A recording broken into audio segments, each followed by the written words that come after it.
MSP की।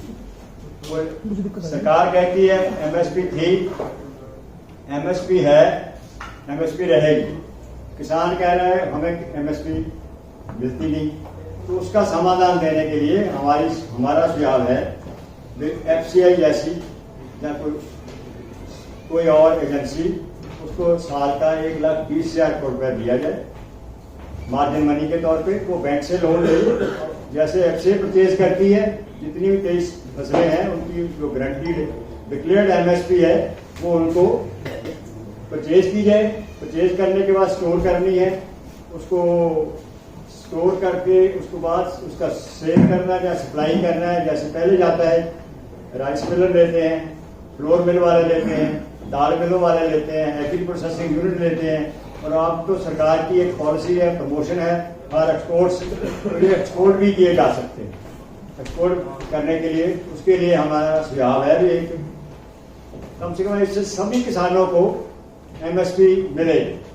MSP के ज्यादा कोई चीज बिकती है जैसे सरकार की पॉलिसी है तो वो मिलेगी, लेकिन जिसकी नहीं बिक रही, टोटल जो साल में 2 फसलों का अगर मिला लें, सभी एग्री एक्सपर्ट मानते हैं, हमने बहुत से लोगों को उनको बुलाया भी था, वो मानते हैं टोटल जो एग्रीकल्चर प्रोड्यूस है it's worth 11 lakh crore approximately, जिसकी किसानों को एमएसपी नहीं मिलती। वो भी 2 फसलों में आता है। रबी के टाइम, रबी और खरीफ की 2 फसलें होती हैं।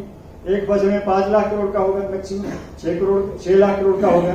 अगर गवर्नमेंट के बजट से, गवर्नमेंट एलोकेशन से 1,20,000 करोड़ रुपये मिल जाए, बैंक लोन देते हैं, जैसे एफसीआई लोन लेती है, जैसे ये भी ले रही है एजेंसी, लेकिन इसको सारी चीजें परचेज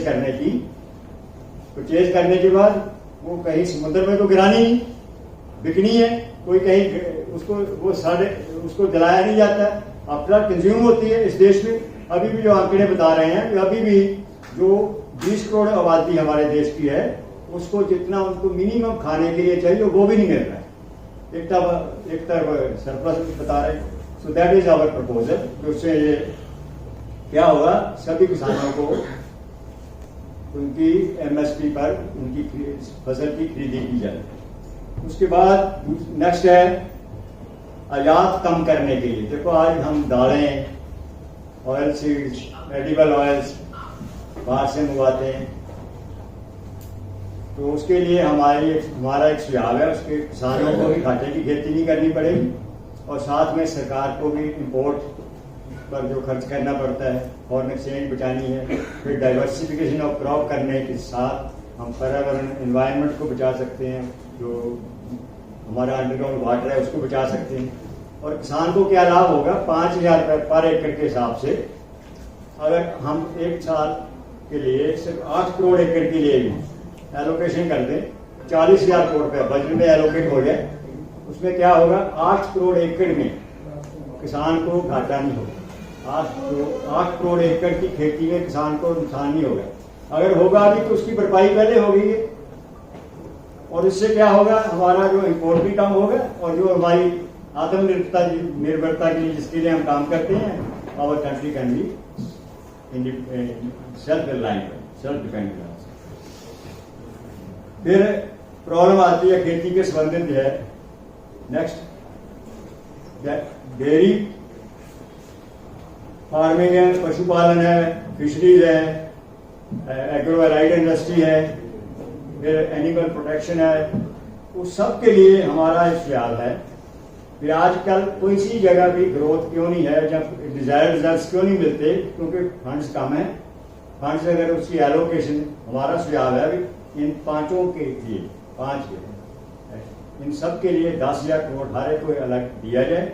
उसमें उसको ग्रोथ भी होगी, उसके साथ एम्प्लॉयमेंट भी जनरेट होगा और किसान जो उसको भी लाभ होगा। साथ में जितने लोग दूध उत्पादक किसान हैं हमारे, उनको 5 रुपए लीटर अगर दूध का बोनस दिया जाए, वो जितनी गवर्नमेंट की एजेंसीज हैं, प्रोसेसिंग इंडस्ट्रीज हैं, वो सब भी उसको जब उनके पास सप्लाई करेंगे दूध तो उस हिसाब से उनको 5 रुपए पर लीटर का अगर इंसेंटिव मिलेगा तो उनका फायदेमंद रहेगा। दूसरा क्या होगा, आज अगर आपको जानकारी होगी, गांव में 80% लोगों के घरों में शाम का खाना बनता ही इसलिए है उसके लिए कम, जब उनका दूध बिक जाता है। इतने डिपेंडेंट हैं दूध के ऊपर। ये अकेले किसान नहीं है, जो इनके पास खेती नहीं है वो भी अपने पास जंगल रख के उसका दूध बेचते हैं, उससे उनका पास भी है। उस टाइम के गुजरात के मुख्यमंत्री जो हमारे आज प्रधानमंत्री हैं, उनके पास भी सबमिट की गई थी और नीति उस टाइम के प्लानिंग कमेटी के पास भी है। उसके 4 पहलू आए थे। 5 सिर्फ परिवार को 1000 से लेकर 1200 रुपये महीने मिलता था। पहलू क्या आए थे? 5 जिस घर में भी पैसा जा रहा है, 150 जा रहा है, 300 जा रहा है, उस घर में लोगों की हॉस्पिटल विजिट कम हो, उस घर के बच्चों की स्कूल में हाजिरी बढ़ गई, उस फैमिली ने किसी ने छोटा थोड़ा कर्जा भी उतार दिया। कुछ फैमिली के एक वहाँ एक स्टोरी बनी, उसमें बड़ी इंटरेस्टिंग स्टोरी है। एक महिला को सिलाई का काम आता था, जब ये पैसे मिले उसने सिलाई मशीन पुरानी ली, खुद सिलाई मशीन से काम करना शुरू किया। साथ में कुछ लड़कियां कुछ महिलाएं और जोड़ी। उसका रिजल्ट क्या हुआ? 600 महिलाओं को कारोबार मिला। कितना अमाउंट था? सिर्फ 1000 रुपये महीना। अभी हम जब से देख रहे हैं पिछले 2016 से, मैं सितंबर 16 की बात कर रहा हूँ, सितंबर से लगातार लोगों की आमदन कम हो रही है। क्या उसकी क्षतिपूर्ति होनी चाहिए? तो क्षतिपूर्ति के लिए दे शुड बी कंपनसेटेड। जिस आदमी के नुकसान हुआ उसकी कंपनसेशन होनी चाहिए। उसी की कंपनसेशन करने के लिए इसमें मैं 3-4 बड़े ग्रुप भी करूंगा। उसे अलग से है, कश्मीरी पंडित हैं, कब से वहां से आए हैं कश्मीर से। अगर उनको 5000 रुपये महीना मिलेगा अच्छा रहेगा। उन परिवारों को नहीं मिला, पहले मिलना चाहिए। ऐसे ही मैं 4-5 एग्जाम्पल और कोट करूंगा। पर्स ग्रुप का नाम आपने सुना होगा। पर्स ग्रुप के 5.5 करोड़ इन्वेस्टर का 60,000 करोड़ रुपए डूबा हुआ है, उनको नहीं मिल रहा है। अगर ये 5000 मिलेगा तो उनको कंपनसेशन हो जाएगी। नारदा शारदा रोज वैली वाले हैं, वहां कितने करोड़ों लोगों का नुकसान हुआ, पैसे फंसे हुए मिल नहीं रहे। सहारा ग्रुप के पैसे सेबी और कोर्ट के झगड़े में कितने 27,000 करोड़ रुपए, 42,000 करोड़ रुपए उनके फंसे हुए। इतने लोगों को कुछ नहीं मिल रहा है। अगर ये 5000 रुपये मिलना शुरू हो जाए, राहत मिलेगी, कंपनसेशन होगी, क्षतिपूर्ति हो जाएगी। दूसरा है किसी परिवार के 5000 के बेनिफिट कितने मिलेंगे, मैं एक्सप्लेन बहुत कर सकता हूँ, लेकिन मैं छोटा सा करता हूँ।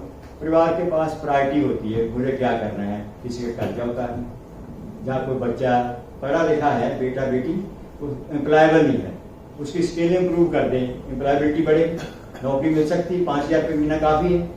कोई गरीब परिवार है, वो अपने बच्चे को अच्छे स्कूल में नहीं पढ़ाता, बच्चे कुछ मदरसों में जाते हैं। जिस माँ के पास पैसा 5000 रुपये महीना आएगा, वो बच्चे को कहाँ पढ़ाएगी? अच्छे स्कूल में पढ़ाएगी। That is the basic. और एक बात मैं थोड़ा इन सारी बातों के साथ एक बात आपसे शेयर करूंगा।